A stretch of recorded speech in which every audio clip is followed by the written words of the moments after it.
जय श्री राम दोस्तों। हमारी आज की कहानी है माँ हो तो ऐसी।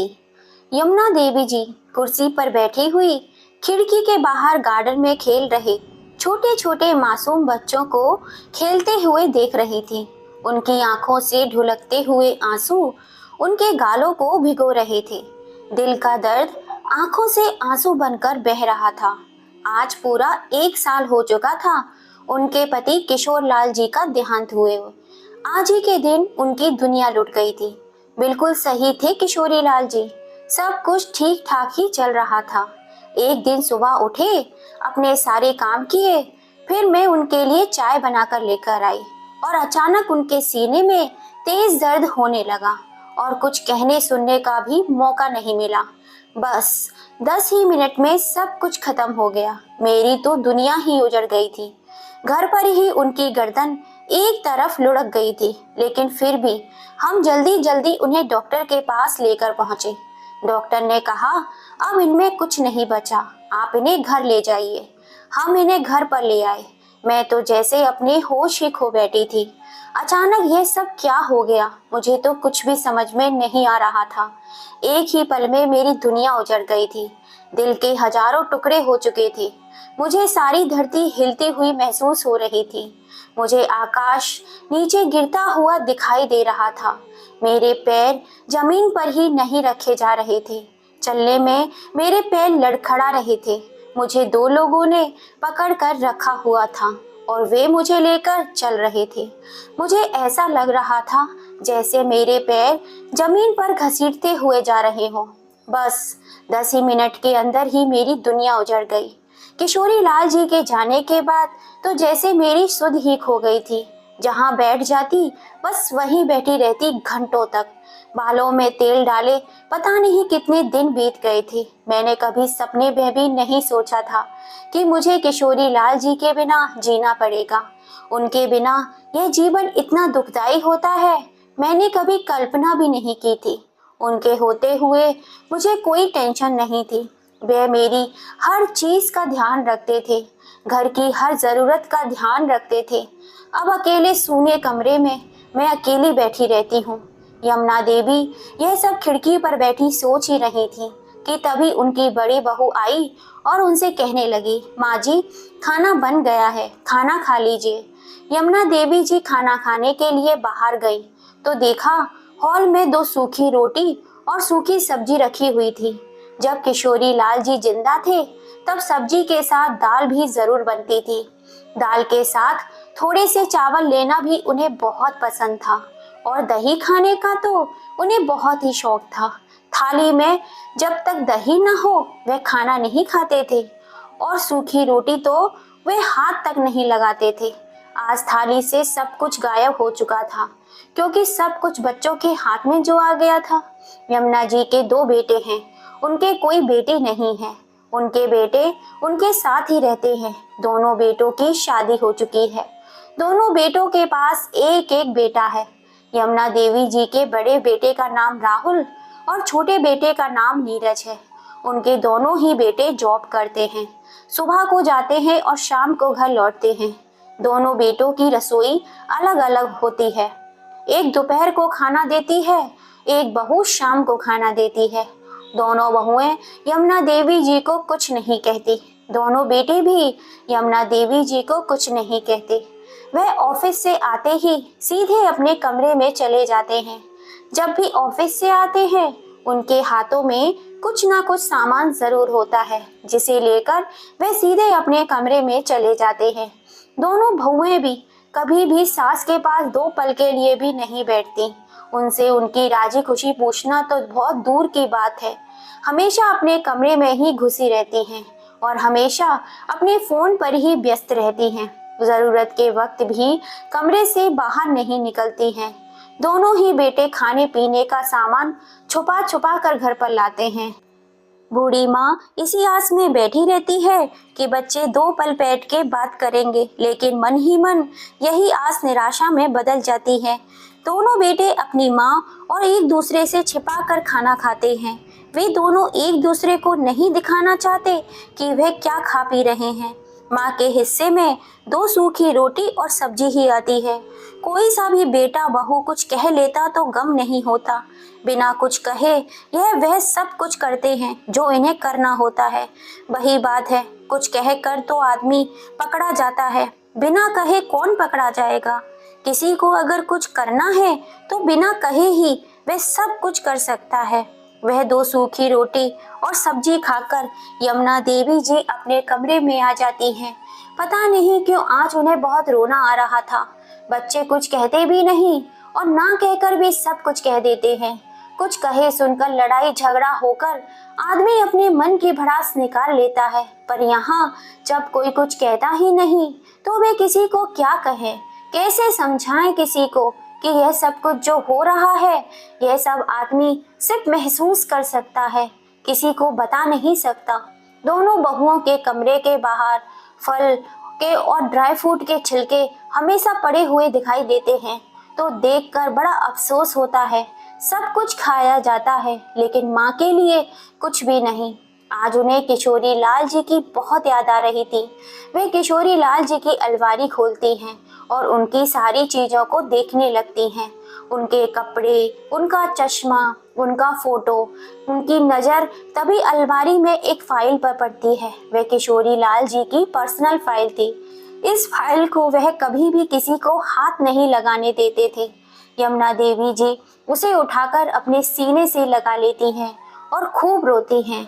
आप होते तो मुझे इसे हाथ भी नहीं लगाने देते, और आज मैं आपकी सारी चीज़ों को कैसे छू रही हूँ। आज मुझे कोई रोकने टोकने वाला भी नहीं है।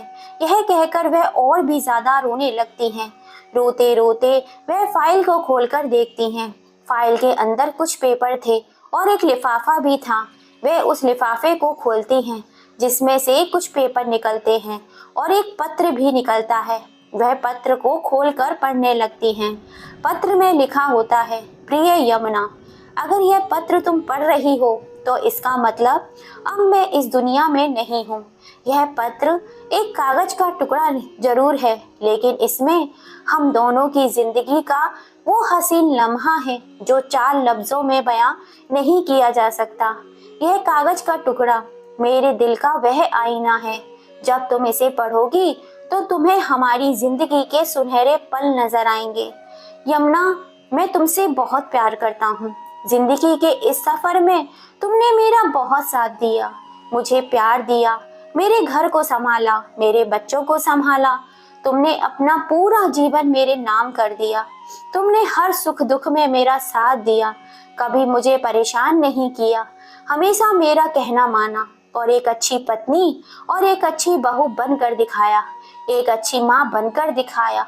जो तुमने मेरे लिए और मेरे बच्चों के लिए किया है, अगर मैं तुम्हें अपना सब कुछ भी दे दूं, जब भी तुम्हारा ऋण नहीं उतार सकता।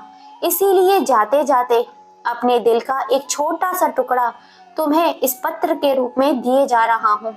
यमुना, आजकल का जो समय चल रहा है उसमें बच्चों से उम्मीद रखना अपने आप को धोखा देने के समान है। अगर मैं जिंदा रहा तो सब कुछ मैं देख लूंगा, लेकिन अगर मैं तुमसे पहले चला गया और हो सकता है मेरे जाने के बाद बच्चे तुम्हारा ध्यान ना रखें, लेकिन अगर उन्होंने ऐसा नहीं किया तो तुम्हारा क्या होगा। इसीलिए बच्चों को सभी बातें बताना जरूरी नहीं है। गांव में हमारी जमीन थी, इसके बारे में मैंने बच्चों को कभी नहीं बताया। यह बेचकर मैंने एक प्लॉट ले लिया था। वह प्लॉट मैंने तुम्हारे नाम पर लिया था। उसके पेपर तुम्हें इस पत्र के साथ मिल जाएंगे। मेरे जाने के बाद अगर बच्चे तुम्हारा सही से ध्यान रखें तो वह प्लॉट तुम बच्चों को दे देना, और अगर बच्चे तुम्हारा ध्यान ना रखें तो उस प्लॉट को बच्चों को मत देना। उस प्लॉट को बेचकर तुम अपना खर्चा आराम से चला सकती हो। मेरे जाने के बाद तुम्हें डरने की या घबराने की और रोने की तो बिल्कुल भी ज़रूरत नहीं है। मैं इस दुनिया में ना होकर भी हमेशा तुम्हारे साथ ही रहूँगा। जो औरत इस दुनिया में बच्चों को पैदा करके ला सकती है वे कुछ भी कर सकती है। तुम अपने को कभी कमज़ोर मत समझना। हिम्मत से काम लेना और अपने जीवन को जीने की नई राह तलाश करना। तुम सभी कुछ कर सकती हो यमुना। जब तुम बच्चों को पाल पोस कर बड़ा कर सकती हो तो दुनिया का हर काम कर सकती हो। मुझे पता है इस पत्र को पढ़ते पढ़ते हुए भी तुम रो रही होंगी। रोना मत यमुना, अपने आंसू पोंछो और जो साहस मेरे जाने से चला गया है उस साहस को वापस लेकर आओ और अपना जीवन सही तरीके से जियो। कभी मेरी आत्मा को शांति मिलेगी। मैं हमेशा तुम्हारे साथ ही हूँ यमुना। पत्र पढ़कर यमुना जी उस पत्र को अपने सीने से लगा लेती हैं और तेजी से रोने लगती हैं। बहुत रोने के बाद यमुना जी अपने आंसुओं को साफ करती हैं। उन्हें अपने अंदर एक नई ऊर्जा का संचार महसूस हो रहा था। उन्हें ऐसा लग रहा था कि जैसे उनके अंदर बहुत साहस और हिम्मत आ गई हो। यमुना देवी जी प्लॉट के पेपर को संभाल कर रख लेती हैं। अगले दिन यमुना देवी अपने भाई के घर जाती हैं जो कि पेशे से एक वकील हैं। अपने भाई को उन प्लॉट के पेपर दिखाती हैं। वह पेपर बिल्कुल सही थे। मेरे भाई के साथ मिलकर उसे प्लॉट को देख कर आती हैं। उस प्लॉट की कीमत अब करोड़ों में थी और प्लॉट भी काफी बड़ा था। यमुना देवी जी अपने भाई से सलाह मशवरा करती हैं। यमुना देवी जी के भाई सलाह देते हैं कि इसमें से थोड़ा सा प्लॉट बेचकर आप इस प्लॉट पर नीचे दुकान बनवा सकती हैं और ऊपर घर बनवा सकती हैं। दुकान किराए पर चढ़ा जाएंगी, उसके किराए से आपका जीवन निर्वाह अच्छे से हो जाएगा। यमुना देवी जी को यह बात जच जाती है। उसके बाद यमुना देवी जी अपने घर वापस चली आती हैं। यमुना देवी जी के अंदर अब बहुत साहस आ गया था। उन्हें अब बिल्कुल भी डर नहीं लग रहा था। उनके पति ने इस दुनिया के जाने के बाद भी बहुत हिम्मत दे दी थी। यमुना देवी जी अपने दोनों बेटों को बुलाती हैं। राहुल और नीरज, मेरे दोनों बच्चे, मैं जानती हूँ कि तुम्हारी इतनी कमाई नहीं है, लेकिन फिर भी मेरे भी कुछ खर्चे होते हैं। खाने के अलावा मुझे भी खर्च के लिए पैसों की जरूरत होती है। तुम दोनों मुझे महीने में थोड़े थोड़े पैसे दे दिया करो ताकि मैं अपनी दवाई और अपनी बाकी जरूरतों का खर्चा चला सकूं। यमुना जी की बात सुनकर दोनों बच्चे तपाक से बोले, माँ, इतने पैसे कहाँ बचते हैं हमारे पास जो महीने में हम आपको दे सके। घर के राशन में बच्चों की स्कूल की फीस, बिजली बिल, गैस बिल, हमारी तो इनकम इसी में पूरी हो जाती है। अलग से हम आपको पैसे नहीं दे सकते। तब यमुना देवी जी कहती हैं, ठीक है बेटा, कोई बात नहीं। तुम लोगों के पास मेरे लिए पैसे नहीं हैं तो ना ही सही, पर मुझे खर्चे के लिए पैसे तो चाहिए ही होंगे। उसके लिए तो मुझे कुछ ना कुछ इंतजाम तो करना ही पड़ेगा। एक जगह मुझे काम मिल रहा है। ज्यादा पढ़ी लिखी तो मैं नहीं हूँ, इसलिए सरकारी स्कूल में छोटे छोटे बच्चों की क्लास में केयर टेकर का काम मिल रहा है। मैं सुबह चली जाया करूँगी और दोपहर को घर वापस आ जाया करूँगी। इस तरह मेरा टाइम भी कट जाया करेगा और पैसे भी मिल जाएंगे और इस तरह मैं अपना खर्चा आराम से उठा पाऊंगी। स्कूल के प्रिंसिपल भाई के जान पहचान के हैं, उन्हीं की वजह से मुझे ये नौकरी मिली है। ठीक है माँ, अगर मामा जी ने कहा है तो आप जा सकती हैं। बच्चे यह कहकर वहां से चले गए। अब रोज सुबह यमुना जी जाती और दोपहर को घर वापस आती। अपने प्लॉट का थोड़ा सा हिस्सा बेचकर उन्होंने अपने प्लॉट पर काम करना शुरू कर दिया। उनका सारा काम उनके भाई संभाल लेते थे।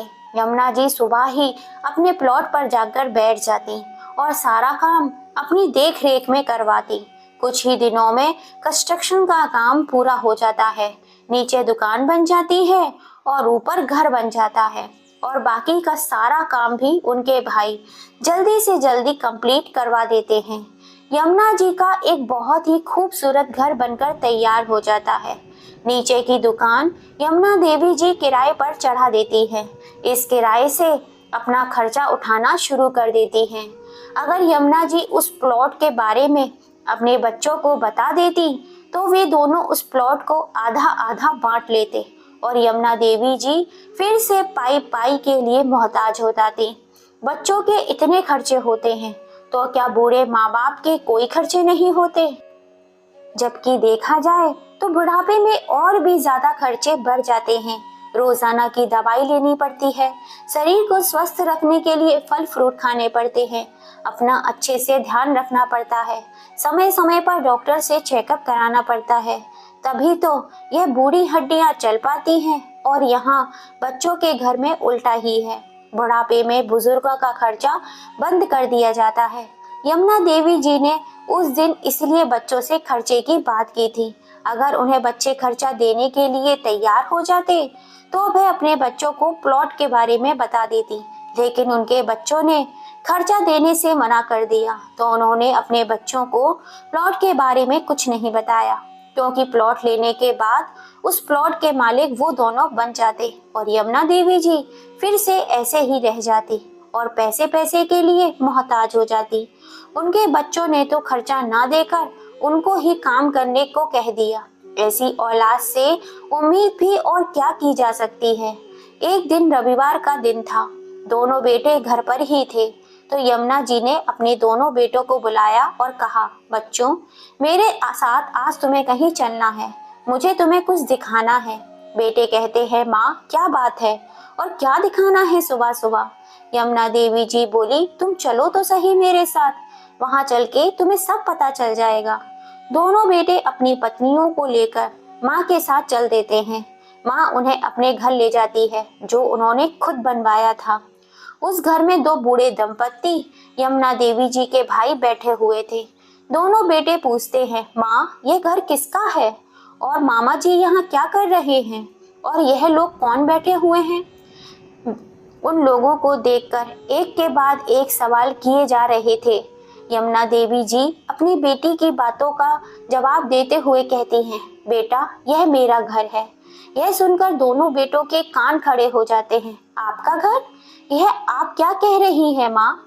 यह घर आपके पास कहाँ से आया? किसने दिया आपको? तब यमुना जी कहती हैं, यह घर मुझे तुम्हारे बाबूजी ने दिया है।